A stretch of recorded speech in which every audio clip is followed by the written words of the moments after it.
अध्यक्ष महोदय, समग्र और समावेशी विकास के ये सभी काम हमारे संवैधानिक मूल्यों और आदर्शों के यह जीवंत रूप हैं।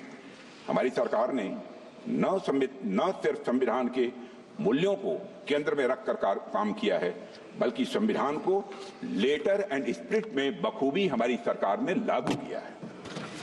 अध्यक्ष महोदय, इस देश में एक ऐसा राज्य भी था जहां देश का संविधान लागू नहीं होता था, संसद के कानून भी पूरी तरह लागू नहीं होते थे। हमने वहां भी संविधान को पूरी तरह से लागू करके दिखाया है अध्यक्ष, और आज पूरा देश उस निर्णय का सकारात्मक परिणाम अपनी प्रत्यक्ष आंखों से देख रहा है। हाल में चुनाव संपन्न हुए हैं, अधिकार मतदान हुआ है अध्यक्ष महोदय, लंबे समय बाद हुआ है। एक भी हिंसा की घटनाएं मतदान के दौरान नहीं हुई है। अध्यक्ष महोदय, मैं वहां की जनता का अपनी तरफ से हार्दिक अभिनंदन करता हूं। अध्यक्ष महोदय, हमारे संविधान ने हमें भारतीयता से पुनः परिचित कराया है, हमें अपनी संस्कृति, सभ्यता और संस्कृति के प्रति गौरव की भावना का यह संदेश दिया है। जैसे हमारे संविधान की मूल प्रति के भाग 3 में, जिसमें मौलिक अधिकारों का वर्णन है, उसमें भगवान श्री राम, मां सीता जी और प्रभु लक्ष्मण जी की तस्वीर भी अंकित है। अध्यक्ष महोदय, अध्यक्ष महोदय, संविधान की मूल प्रति के मुख पृष्ठ पर अजंता गुफाओं की पेंटिंग्स की छाप मिलती है, और अध्यक्ष महोदय, साथ ही कमल का फूल भी अंकित है। वह कमल का फूल यह दर्शाता है कि सदियों की गुलामी के दलदल से बाहर आकर अब एक संप्रभु और लोकतांत्रिक गणराज्य का उदय हो चुका है। हमारा संविधान और उसमें उकेरी गई आकृतियां हमारी सर्वोत्तम विरासत, समृद्ध इतिहास और महान परंपरा की यह वाहक है। इसी परंपरा को हम विकास भी, विरासत भी की भावना के साथ तेजी से आगे बढ़ा रहे हैं। हम सभी जानते हैं, भारत लोकतंत्र की जननी है। हमारे लोकतंत्र की महानता के बारे में बाबा साहब अम्बेडकर ने संविधान सभा में भी कहा था, and I quote, there was a time when India was studded with republics and even where there were monarchies, they were either elected or limited. They were never absolute. It is not that Indians did not know parliament or parliamentary procedure.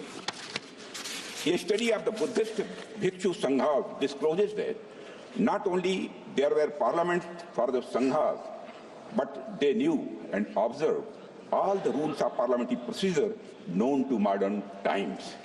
अध्यक्ष महोदय, हम ऐसी ही महान परंपरा का हिस्सा है, और यह हम सभी के लिए गौरव और यह स्वाभिमान की बात है। अध्यक्ष महोदय, हमारा संविधान अथक परिश्रम और विचार विमर्श का यह परिणाम है।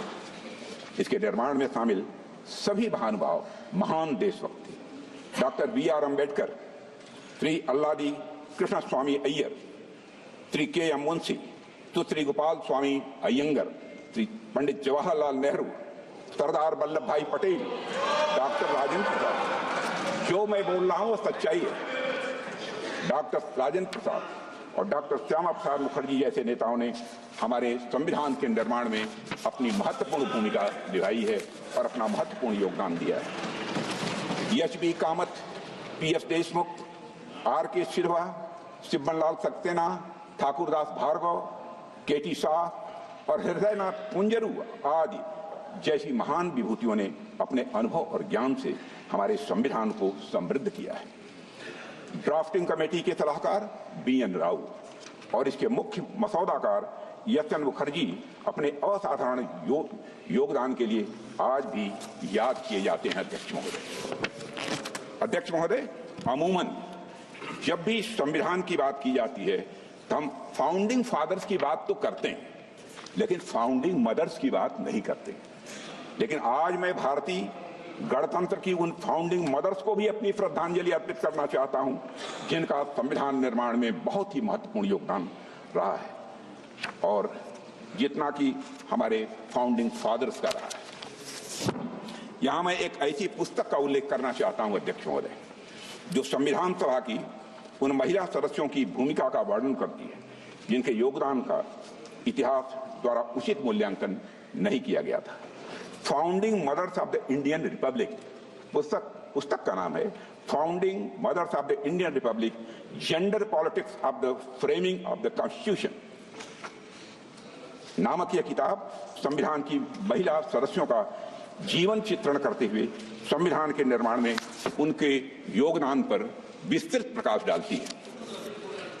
जब 24 जनवरी 1950 को भारतीय संविधान पर अध्यक्ष महोदय जनप्रतिनिधियों द्वारा हस्ताक्षर किए गए, तो उस दस्तावेज पर हस्ताक्षर करने वालों में 11 महिलाएं भी शामिल थी। उनके नामों का यहां पर मैं उल्लेख करना चाहूंगा और मैं मानता हूं कि उल्लेख करना इस संसद के समक्ष आवश्यक भी है।